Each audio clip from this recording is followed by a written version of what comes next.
As a fan of the Harimau Malaya, I was somewhat surprised by this latest news. FIFA has sanctioned the FAM for submitting documents for players with foreign ancestry. Some are angry with Indonesia and Vietnam. Harimau Malaya has now lost 7 players of heritage. FM is still awaiting the full judgment document from FIFA.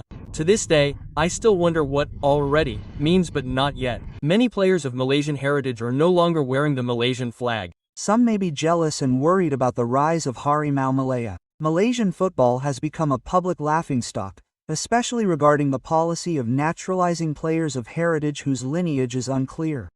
Instead of strengthening the national team, this reckless move has backfired. Many players claimed to have Malaysian ancestry have had their documents revealed to be invalid, embarrassing the neighboring country's football in the eyes of the world.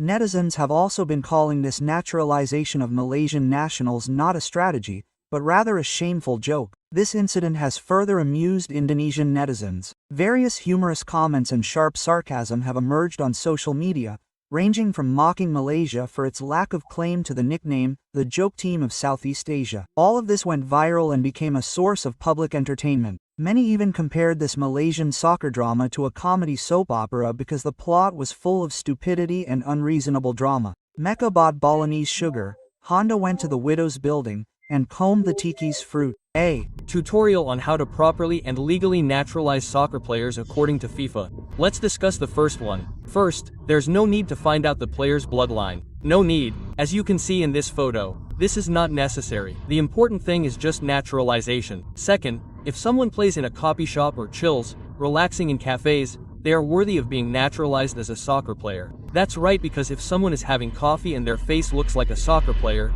they can be naturalized without having to find out the player's roots. And third, eating rice, even if they are naturalized, they can also be played as a soccer player. And finally, Latin Rose is awesome. If there's anything missing, you can comment below. Add it.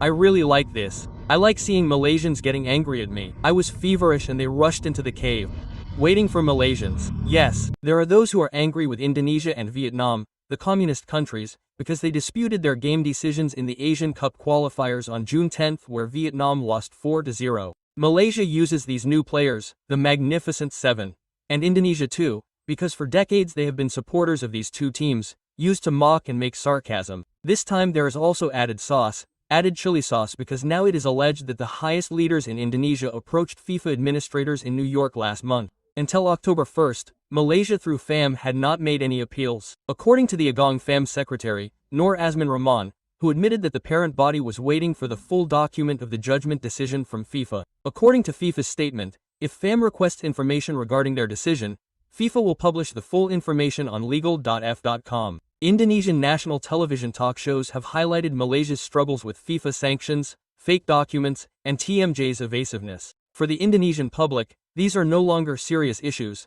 but entertaining spectacles worthy of international jokes. Malaysian football is now truly seen not as a rival, but as a laughing stock. In a post via the account X, Terungku Ismail, in addition to displaying a screenshot of an article about FIFA's double standards towards Israel, also displayed a photo of Eric Thohir with Jan Infantino and an article from a media outlet called SBWTF entitled, "Punishment to FAM Proves FIFA's Double Standards." Because in a different function, it's like being a spectator. Yes, do functions besides being a complainer. Complainer again. Yes, overtime. The article claimed that PSS chairman Eric Thohir had intervened in FIFA's punishment for Malaysia. Didn't take long for Ismail's post to be flooded with comments from Indonesian netizens, and it was finally deleted on Saturday, September 27. Indonesian netizens were retaliated against. Yes, instead of becoming famous, they became the target of criticism. Yes, that's right. If the spectator salaries don't increase every year, it's safe, right? Responding to the unreasonable and irresponsible accusations from Malaysian citizens and netizens, PSSI chairman Eric Thohir finally explained that he only focuses on discussing Indonesian football and that Indonesia will never interfere in other countries' affairs. Of course. By the way, anyway, why would Indonesia bother with Malaysia? Of course, why? Indonesia is busy preparing for the 4th round of the World Cup qualifiers. Right. Does Malaysia already fail to qualify for FIFA sanctions, threatened with AFC sanctions? As the saying goes, itu jatuh nayusruk kedabin lisak kedabin tonga, means when you hit the ladder, you fall. Quote, the scandal of falsifying player documents in Malaysia is certainly very embarrassing for a major football federation in Southeast Asia. Yes, that's right, Ali is reflecting and improving himself. Many people in Malaysia are busy blaming and pointing fingers at Indonesia. Don't do that. In fact, dragging Indonesia's name into internal turmoil only complicates the problem, not solves it.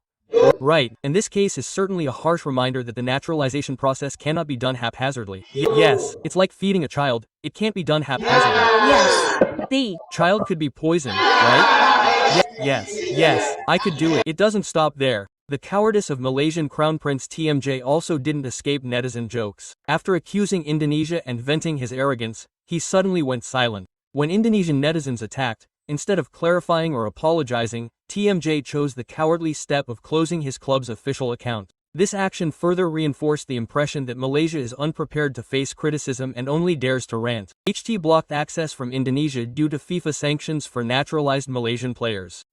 There's also JDT blocking access for visitors from Indonesia, allegedly upset about the aftermath of FIFA sanctions. Poxy. Oh, this is a sultan. But if the sultan wants his son to be a king, or anyone with a shallow mindset, that's fine with me. So, even though it's blocked, I rarely, no, not rarely anymore, never open access to JDT, never. Even though our national team players who played there, like Jordi Ahmad, used to play there, I never found out about JDT. No, never found out. It's up to them to cover it up or not to give us access, it doesn't matter. Maybe they're embarrassed or already hurt. So don't ever think that this is sabotage. Once again, resolve the internal problem first. Then, talk about what really happened. Don't jump to opinions, blaming others, blaming this, blaming that. I really dislike people who think like that. I really dislike them. Unless you already know the truth, well, you already know it's been thoroughly researched, thoroughly analyzed, then you say, yeah, this isn't even a thing and you're already blaming, some don't like it, some want to destroy it. That's strange. So, it's okay, maybe closing access is the best way. Because to avoid embarrassment, maybe, but it's okay. We also rarely visit there and never wanted to find out at all. Once again, don't ever blame us. Don't ever blame Indonesia. Don't ever blame anyone. Look internally first. That's the most important thing.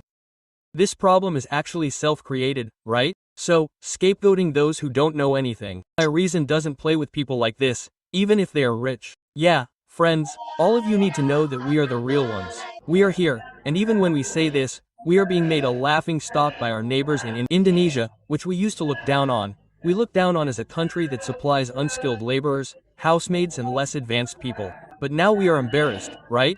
We are embarrassed that in the end the drama naturalized TMJ's unstable attitude until FIFA sanctions made Malaysian football no longer respected but become the butt of jokes. What should be serious steps to build achievements? Instead it turned into a comedy that was laughed at by the public both in Indonesia and in other countries as long as Malaysia did not improve and continued to blame outsiders. So the world of football will only remember them as a joke team from Southeast Asia who failed to maintain their own dignity. It is clear that there are movements that do not want to see this thing succeed.